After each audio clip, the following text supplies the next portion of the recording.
All right, Robert Blagojevich, thank you so much for being with us, sir. Appreciate it, as always. Thank you. And yesterday, as I mentioned, you were in Chicago, and you were you spoke to a civic group here about talking about your book and your story and all the things that have transpired with you.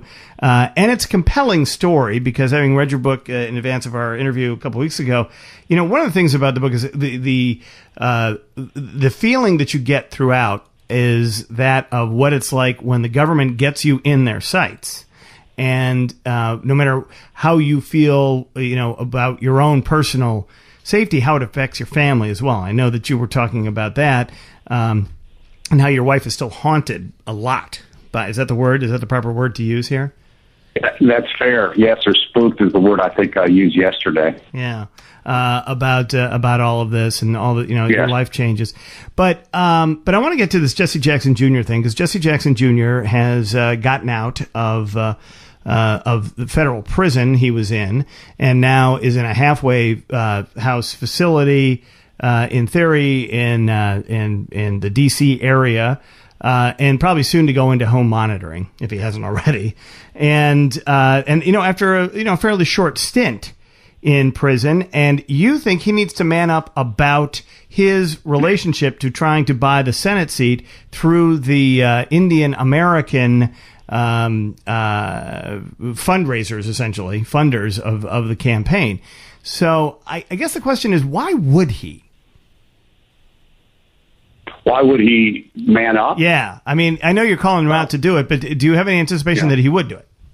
Well, no. I mean, I'm a realist on that, but I will say this. I mean, I followed his case very closely. Again, having pled guilty to stealing $750,000 out of his campaign fund that was probably mostly given to him by his constituents, he took responsibility for that, and he pled guilty because he was wrong, and he understood that, and I respected that gesture. And I heard him say the day he was sentenced that he was manning up and taking responsibility for his actions. I respected that as well.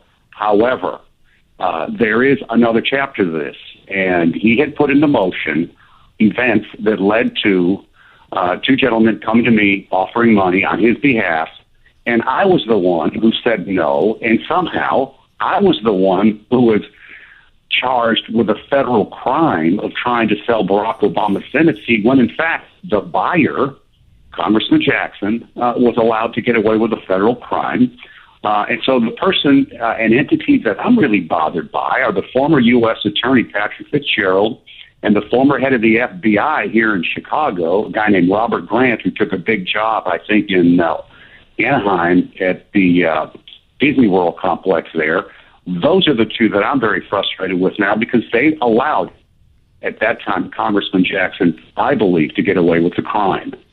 So I want to go back to these businessmen. One of them is Ruggiero Nyack, right? Yes. They come to you, and these were fundraisers.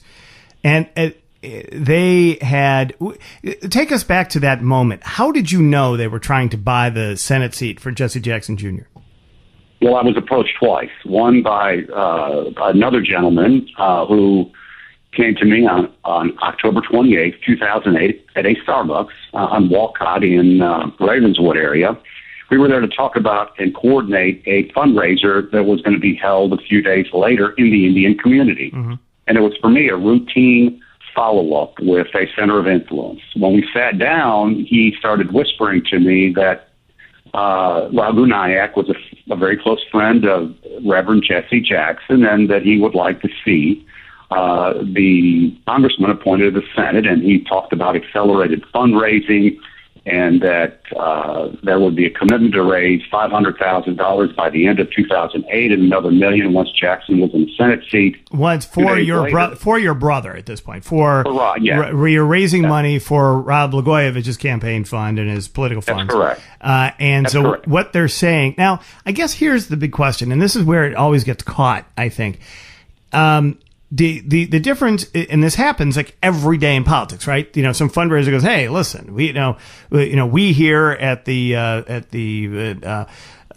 faulty bullets industry would like to still sell our faulty bullets, even though we know that they don't really work. But we're going to support you, Congressman, no matter what you do. But we really would like your, we're going to give you the money, but we really like your help, because they try not to play the quid pro quo. Like, we'll give you this money, Robert Blagojevich, for your brother Rod, but we won't give you the money if he doesn't make Jesse Jackson Jr. the senator. Did you get a sense of the quid pro quo?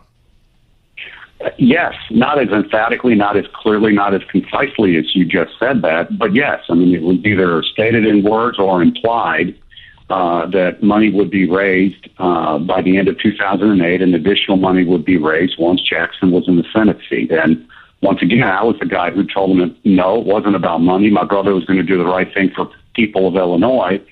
And here we are talking about my book and the ordeal I went through for killing the deal.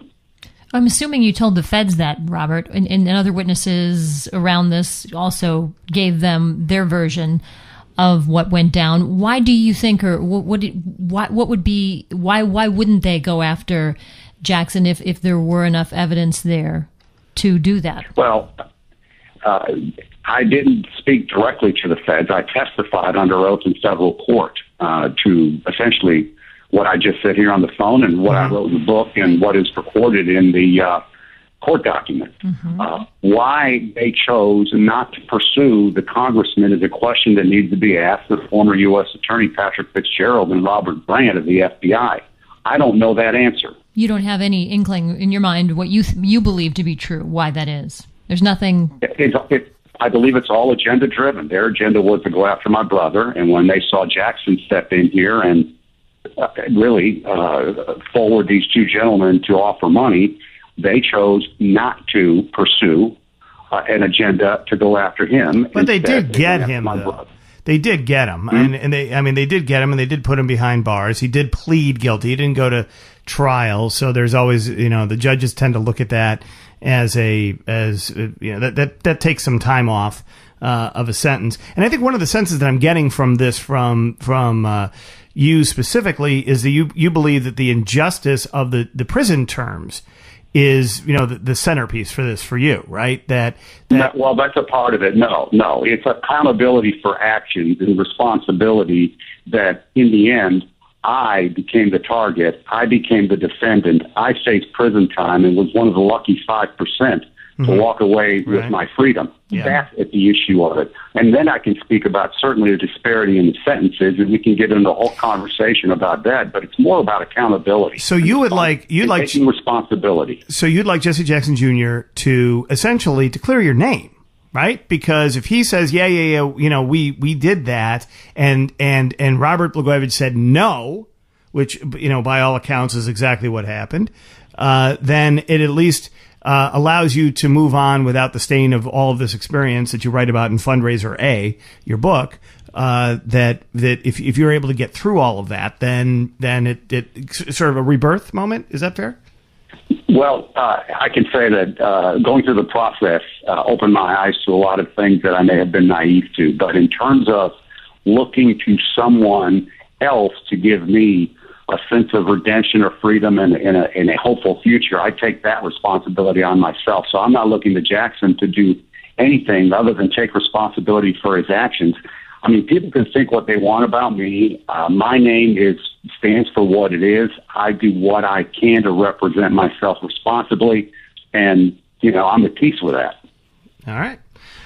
Well, once again, the book is if you want to understand what, at least from that side of the defense table, what was going on in that trial, Fundraiser A, My Fight for Freedom and Justice, is out right now, and it's where all fine books are sold on the internet. And Robert Blagojevich wrote it. Thank you very much, sir. Appreciate it. Thanks, Robert. Thank you. All right.